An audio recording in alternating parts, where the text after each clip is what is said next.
सो है एवरीवन, आज हम पढ़ने वाले हैं कि वेस्ट वाटर ट्रीटमेंट कैसे होता है फूड प्रोसेसिंग इंडस्ट्रीज़ में। तो फर्स्ट ऑफ ऑल स्टार्ट करते हैं। ये देखो, ये मैं हूँ और मेरा नाम है Keshav and my roll number is 123113 and B tech first year food technology in NIFTEM college. तो स्टार्ट करते हैं।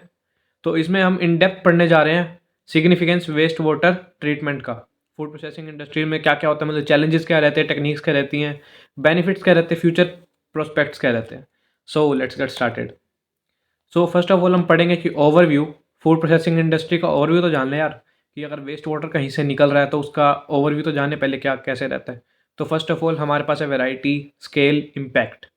वैरायटी, हमारे पास बहुत सारी वैरायटीज़ होती हैं, fruits, vegetables, meets, diary and beverages. तो अलग अलग वैरायटी के मतलब वेस्ट वाटर निकलता है यहाँ पे। एंड वी हैव स्केल, मतलब हमारे पास स्मॉल स्केल से लेके लार्ज स्केल फैक्ट्रीज तक हैं, मतलब स्मॉल स्केल वेंडर्स से लेके लार्ज स्केल फैक्ट्रीज तक हैं। और इम्पैक्ट, ये क्या, ये सारा जो फूड इंडस्ट्री है वो क्या इम्पैक्ट डालती है सोसाइटी पे, इकोसिस्टम पे। तो हम ये सारी ये वैराइटीज़ है फूड प्रोसेसिंग इंडस्ट्रीज़ में। शुगर इंडस्ट्री हो गया आपका, फैट्स एंड ऑयल्स हो गया, कॉर्न मिलिंग हो गया, फिश प्रोसेसिंग हो गया, डेयरी प्रोसेसिंग हो गया, फ्रूट्स एंड वेजिटेबल्स हो गया, बीवरेज इंडस्ट्री हो गया एंड मीट पोल्ट्री हो गया। तो ये सब ऐसे अरेंज्ड है कि मतलब किस में से सबसे ज़्यादा वेस्ट वाटर निकल रहा है। तो हमारे पास वेस्ट वाटर के जो सोर्सेज हैं वो फूड प्रोसेसिंग में या ये हैं। और वेस्ट वाटर निकलता कैसे है, वॉशिंग एक्टिविटीज़ से, प्रोडक्शन प्रोसेसेस से, इक्विपमेंट सैनिटाइजेशन वगैरह होती हैं, क्लीनिंग्स होती हैं उससे। तो हमारे पास है food, fruits and vegetable, meat processing, poultry processing, seafood processing and bottle beverage, beverage bottling and dairy processing. So हमारे पास जो सोर्सेज ऑफ वाटर हैं, हमारे पास ये है, हमारे पास टाइप ऑफ इंडस्ट्री। ये देखो, हमारे पास मीट एंड पोल्ट्री है जिसमें से 10,730 मिलियन गैलन्स वाटर निकल रहा है पर ईयर। फिर हमारे पास है बीवरेजेस, फिर हमारे पास है canned and frozen preserved fruits and vegetable, जिसमें हमारे पास 2080 मिलियन गैलन वाटर लग जाता है, waste water. So now we have bakery products and fats and oils, जिसमें 500 मिलियन गैलन वाटर लग रहा है। We have 350 million gallon of waste water collected from fats and oils.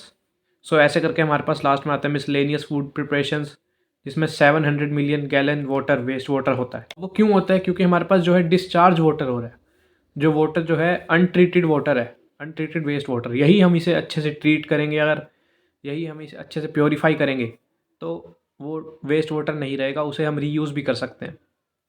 तो first of all we have some challenges, जैसे कि sewage system makes it difficult and expensive. Sewage system वहाँ पे हर जगह पे नहीं हो पाता है, कहीं कहीं फैक्ट्रीज बहुत दूर होती हैं, वहाँ पे नहीं हो पाता, वहाँ पे बहुत एक्सपेंसिव होता है उसे मेन कैनाल से कनेक्ट करना, मेन जो सीवेज सिस्टम है उससे कनेक्ट करना, जो कि इन्वायरमेंट को लीड करता है न्यूमरस हेल्थ एंड हैज़ार्ड्स के लिए, जो कि ह्यूमंस और एनिमल्स पे हेल्थ एंड हैज़ार्ड्स की तरह वो आगे देखी जाती हैं। तो यही वेस्ट वाटर को अगर हम ट्रीट कर देंगे, अच्छे से ट्रीट करेंगे before discharging into the rivers, local rivers या लोकल पॉन्ड्स में, तो that will be surely sustainable for the development and sustainable for the environment. तो importance of waste water treatment, food processing industry एक society में एक vital role play करती है। बहुत सारी लार्ज क्वांटिटी में ये एक वेस्ट वाटर जो है अपना कंटेन करती है, और जिसमें ऑर्गेनिक मटेरियल होता है और कंटेमिनेशंस होती हैं।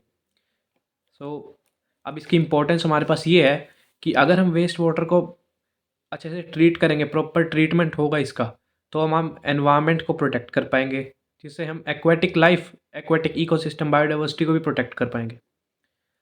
रिसोर्स भी कंजर्व कर पाएंगे हम, रिसोर्स भी कंजर्व कर पाएंगे, क्योंकि अगर हम इसे जो भी वेस्ट वाटर को है उसे ट्रीट करके रीयूज़ कर सकते हैं, तो हम जो फ्रेश वाटर की डिमांड है उसे भी कम कर पाएंगे, हम उसे रिड्यूस कर पाएंगे फ्रेश वाटर की डिमांड को। द सस्टेनेबल प्रैक्टिसेस, ये सस्टेनेबल प्रैक्टिस होंगी। Now we come to the common waste water treatment. हमने वेस्ट वाटर ट्रीटमेंट जाना कि ये इंपॉर्टेंट क्यों है, अब हम जान लेते हैं कैसे कैसे वेस्ट वाटर ट्रीट होता है। So we have physical processes, biological processes and advance treatment.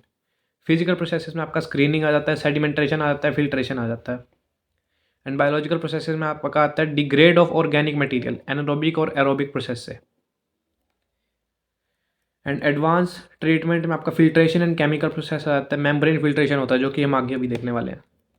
तो अभी तक हमने जितना भी पढ़ा, ये हम इसको समराइज़ कर देते हैं एक पिक्चर के थ्रू कि ये देखो, यहाँ से ये वेस्ट वाटर आ रहा है और ये इसमें यहाँ पे आप देख सकते हो कि एक इनऑर्गेनिक आयंस है, ये है सब, ये कंटेमिनेशंस है जो कि हमें रीयूज़ होने से रोक रही हैं वाटर को। यहीं पे हम अगर इसका बायोलॉजिकल ट्रीटमेंट कर दें तो यहाँ पर वो 100% ठीक नहीं होता, वो कुछ परसेंट उसमें कंटेमिनेशंस रह जाते हैं।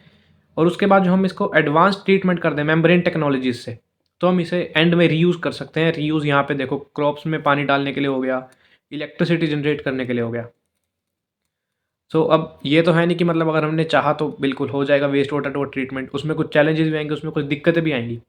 तो दिक्कत उसमें ये है कि कम्प्लेक्सिटी होती है वेस्ट वाटर में। फूड प्रोसेसिंग एक ऐसी इंडस्ट्री है जहाँ पे बहुत सारा डाइवर्स प्रोडक्ट्स होते हैं, तो डाइवर्स प्रोडक्ट्स अपना डाइवर्स कंटेमिनेशन होगी उसमें, और उसके लिए स्पेशलाइज्ड ट्रीटमेंट प्रोसेसेस चाहिए होते हैं हर एक वेस्ट वाटर को ट्रीट करने के लिए अच्छे से। अब हमारे पास नेक्स्ट है वॉल्यूम। तो वॉल्यूम हम ऐसे है कि अगर आपका बहुत बड़ी इंडस्ट्री है तो वो उसके भी बहुत ज़्यादा वेस्ट वाटर जनरेट होता है। अब उसे अच्छे से मैनेज करना, अच्छे से ट्रीटमेंट करना, उसका बहुत ही अच्छे से करना पड़ेगा। और साथ में जो रिसोर्स रिकवरी, तो रिसोर्स रिकवरी में हम ये जान सकते हैं कि रिसोर्स रिकवरी, क्योंकि वेस्ट वाटर से एनर्जी और न्यूट्रिएंट सब निकाल लेने चाहिए ताकि मैक्सिमम जो एनर्जी या रिसोर्स की जो है उस वेस्ट वाटर में से रिकवरी हो जाए। So let's discuss the case studies of successful implementation. So we have Green Tech Foods, जिसने जिनके टेक्नोलॉजी ने मतलब अब कंपनी का जो वेस्ट वाटर है ना उसको नियरली ज़ीरो लिक्विड पे अचीव कर लिया। मतलब उनका नियरली ज़ीरो वेस्ट वाटर होता है, वो उनका रीयूज़ हो जाता है कुछ कुछ इनकी अलग सी टेक्नोलॉजीज से। So let's come to the nature plate catering. ये भी एक कंपनी है, ये एक प्लांट है जिन्होंने अपना biological and physical treatment process अपनी कंपनी में इंक्लूड किया है जो कि रेगुलेटरी स्टैंडर्ड्स को भी मीट करता है। And now we come to the IKEA।